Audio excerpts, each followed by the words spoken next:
इस पूरी धरती पर हरे पौधे ही वो जीव हैं जो अपना भोजन खुद बनाते हैं और दूसरे जीवों के लिए भी भोजन का इंतजाम करते हैं। तो आज की क्लास में हम उस खास प्रक्रिया के बारे में पढ़ेंगे जिसके तहत ये हरे पौधे अपना भोजन खुद बनाते हैं, और उस खास प्रक्रिया का नाम है फोटोसिंथेसिस। फोटो का मतलब है लाइट और सिंथेसिस का मतलब है बनाना। इसका मतलब यह हुआ कि फोटोसिंथेसिस वह प्रक्रिया है जिसके तहत हरे पौधे अपना भोजन स्वयं बनाते हैं। तो इस फोटोसिंथेसिस के बारे में विस्तार से जानने से पहले आइए हम यह जानने की कोशिश करते हैं कि इस फोटोसिंथेसिस के लिए किन किन चीजों की जरूरत होती है। तो इस फोटोसिंथेसिस को इस इक्वेशन से भी दिखाया जा सकता है। तो हम देखते हैं कि किन चीजों की उपस्थिति में यह फोटोसिंथेसिस होता है, और हम यह भी देखेंगे कि यह फोटोसिंथेसिस कहाँ होता है। फोटोसिंथेसिस की जरूरतों में से एक जरूरत है कार्बन डाइऑक्साइड, जिसे CO2 से रिप्रेजेंट किया जाता है। तो हम देखते हैं कि CO2 पौधे कहां से लेते हैं। दरअसल कार्बन डाइऑक्साइड पौधे एटमॉस्फेयर से लेते हैं, और पौधे के स्ट्रक्चर्स जैसे पत्तों में कुछ खास पोर्स या छेद होते हैं जिससे कि यह कार्बन डाइऑक्साइड पौधे के अंदर प्रवेश करता है। इन खास पोर्स का नाम है स्टोमेटा। तो stomata are the tiny pores generally found on the surface of leaves helping in the exchange of gases. इन पोर्स या छिद्र की सहायता से हरे पौधे गैसेस का एक्सचेंज करते हैं मतलब लेन देन करते हैं। इसका मतलब हुआ कि कार्बन डाइऑक्साइड इन पोर्स की सहायता से पौधे अंदर लेते हैं और इन्हीं स्टोमेटा की सहायता से ऑक्सीजन बाहर छोड़ते हैं। इन्हीं स्टोमेटा की सहायता से पौधे वाटर वेपर्स को भी बाहर छोड़ते हैं। तो हम देखने की कोशिश करते हैं कि इन स्टोमेटा की स्ट्रक्चर कैसी होती है। तो स्टोमेटा की जो स्ट्रक्चर होती है उसे स्टोमेटल एपेरेटस बोलते हैं। हम जब इसके स्ट्रक्चर को देखते हैं तो हम ये पाते हैं कि यह एक ओपनिंग है जो कि गार्ड सेल्स से सराउंडेड होती है, यानी कि इस स्टोमेटल ओपनिंग जिससे कि गैसेस का एक्सचेंज होना है उसके दोनों तरफ एक एक गार्ड सेल होते हैं। जब यह गार्ड सेल पास आते हैं तो यह स्टोमेटल ओपनिंग क्लोज हो जाती है, और जब यह गार्ड सेल्स दूर जाते हैं एक दूसरे से तो यह ओपनिंग खुल जाती है, और कोई भी मतलब जो खास गैसेस हैं जैसे कि कार्बन डाइऑक्साइड वो बाहर निकल सकती जैसे कि कार्बन डाइऑक्साइड अंदर आ सकती है और ऑक्सीजन बाहर जा सकती है। तो और जब हम एक पत्ते की सेक्शन देखते हैं तो हम पाते हैं कि यह स्टोमेटा इन पत्तों की एपिडर्मल सेल्स में पाई जाती है। ये गार्ड सेल्स है और इसके चारों तरफ ये सब्सिडियरी सेल्स और एपिडर्मल सेल्स हैं जिसके बारे में आप बाद में जानेंगे। और स्टोमेटा एक प्लूरल शब्द है। इसका मतलब हुआ कि जब हम स्टोमेटा की बात कर रहे हैं तो हम कई सारे पोर्स की बात करते हैं, और स्टोमा एक सिंगुलर वर्ड है। इसका मतलब हुआ कि जब हम स्टोमा बोलते हैं तब हम एक पोर की बात करते हैं। तो यह हुई कार्बन डाइऑक्साइड की बात। दूसरी जरूरत है वाटर। तो पौधों को ये वाटर कैसे मिलता है? क्या यह जब बारिश का पानी या फिर जब हम पौधों को पानी पत्तों पर देते हैं तब ये पत्ते उस पानी को लेते हैं? अगर आप इस पत्ते पर कुछ पानी की बूंदें गिराएं तो वो पानी की बूंदें इस पत्ते पर ही रुक जाएंगी। इसकी वजह यह है कि इन पत्तों की बाहरी सतह पर एक क्यूटिकल पाई जाती है। यह क्यूटिकल इन पत्तों को वाटर प्रूफ बनाती है, इसलिए अगर पानी इन पत्तों पर गिरता है तो इन पत्तों के अंदर नहीं जाता बल्कि उनके सतह पर ही रहता है। तो फिर पानी इन पत्तों के अंदर कैसे पहुंचता है? इसके लिए जड़ों की सहायता लेनी पड़ती है।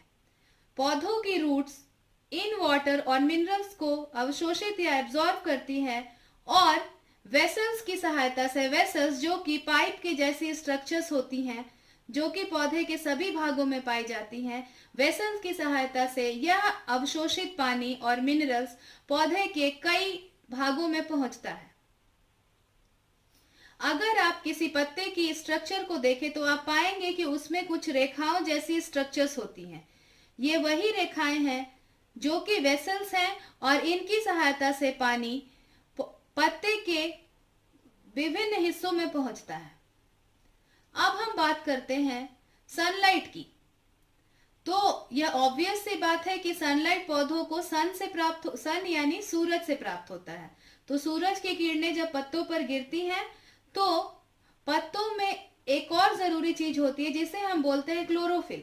पत्तों में मौजूद क्लोरोफिल इस सनलाइट को पकड़ता है और फोटोसिंथेसिस की प्रक्रिया को शुरू करता है। तो आइए हम इस क्लोरोफिल के बारे में विस्तार से जानने की कोशिश करते हैं। क्लोरोफिल वह ग्रीन या हरा पिगमेंट है जो पौधों को ग्रीन कलर प्रोवाइड करता है। यानी आप यह जो ग्रीन पत्ता देख रहे हैं या आप अपने चारों ओर जो हरे भरे पौधे देखते हैं, उसकी वजह यह होती है कि उन पौधों में क्लोरोफिल पाया जाता है। अगर आप एक पत्ते का सेक्शन भी देखें तो आप पाएंगे कि इस पत्ते के अंदर जो सेल्स होती हैं उनमें कई डॉट के जैसी स्ट्रक्चर्स है, आप यहाँ पर देख सकते हैं। ये स्ट्रक्चर्स दरअसल एक पिगमेंट के कारण है, या जो ग्रीन कलर के स्ट्रक्चर है इनका ग्रीन कलर एक खास पिगमेंट के कारण है जिसे हम बोलते हैं क्लोरोफिल। क्लोरोफिल का एक काम तो यह हुआ कि यह पौधों को हरा रंग प्रदान करता है, पर इससे भी जरूरी काम इस क्लोरोफिल का यह है कि यह सनलाइट की एनर्जी को ट्रैप करता है, पकड़ता है और फोटोसिंथेसिस की प्रक्रिया को अंजाम देता है। तो आइए, हाँ, एक और सवाल आपके मन में जरूर उठ सकता है कि कुछ ऐसे भी पत्ते होते हैं जिनका रंग हरा नहीं होता। आप देख सकते हैं मैंने यहाँ पर कुछ पत्ते इकट्ठा किए हैं। तो क्या इन पत्तों में क्लोरोफिल नहीं होता और क्या इन पत्तों में फोटोसिंथेसिस नहीं होती? दरअसल ऐसा बिल्कुल नहीं है। इन पत्तों में भी क्लोरोफिल होता है और इन पत्तों में भी फोटोसिंथेसिस जरूर होती है, पर यहाँ पर दूसरे पिगमेंट्स डोमिनेंट होते हैं जिसके कारण ये पत्ते हरे रंग की बजाय दूसरे रंगों की दिखते हैं। पर पैरासाइटिक प्लांट्स को अगर हम छोड़ दें तो इन पत्तों में भी फोटोसिंथेसिस ठीक उसी प्रकार होता है जिस प्रकार हरे पौधों में होता है। तो यह थी उन चीजों की बात जिनकी सहायता से फोटोसिंथेसिस होता है। तो अब हम और इस फोटोसिंथेसिस की प्रक्रिया के कारण एक खास चीज बनती है जिसे हम बोलते हैं ग्लूकोज, जो कि एक प्रकार का कार्बोहाइड्रेट है। और जब फोटोसिंथेसिस की प्रक्रिया हो जाती है तो इससे एक गैस रिलीज होती है जिसको हम बोलते हैं ऑक्सीजन।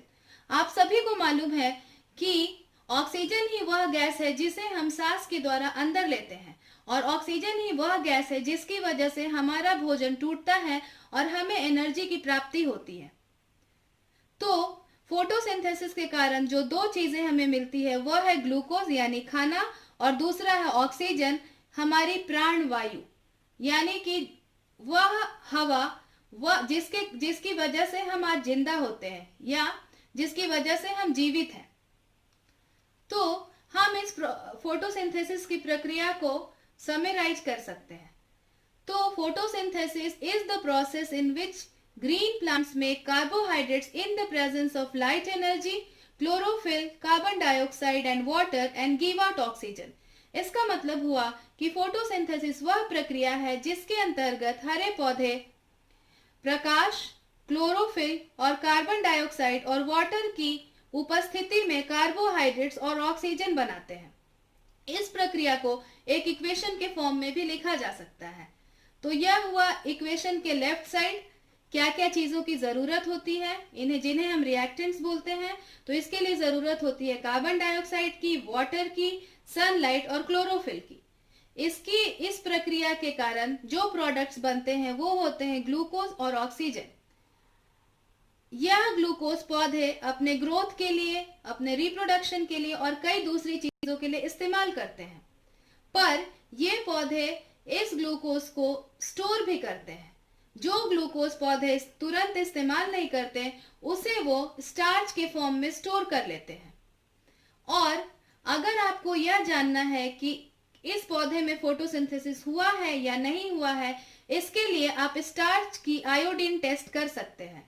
अगर पौधे का कोई हिस्सा स्टार्च की आयोडीन टेस्ट में पॉजिटिव रिजल्ट देता है, इसका मतलब यह हुआ कि उस हिस्से में फोटोसिंथेसिस की प्रक्रिया हुई है। तो यह थी आज की क्लास जिसमें हमने फोटोसिंथेसिस के बारे में पढ़ा। धन्यवाद।